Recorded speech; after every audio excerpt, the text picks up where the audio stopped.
Video ভালো লাগলে like comment share করে দেবেন। প্রথমেই বলছি, দেখো এই ছোট্ট বিড়ালটা আমাদের বাড়িতে হয়েছিল, তো কি সুন্দর, এখন একটু বড় হয়ে গেছে।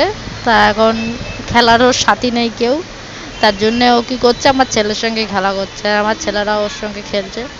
তো ভিডিওটা দেখো, ভালো লাগলে লাইক কমেন্ট করো, শেয়ার আর সাবস্ক্রাইব করতে ভুলো না চ্যানেলটাকে।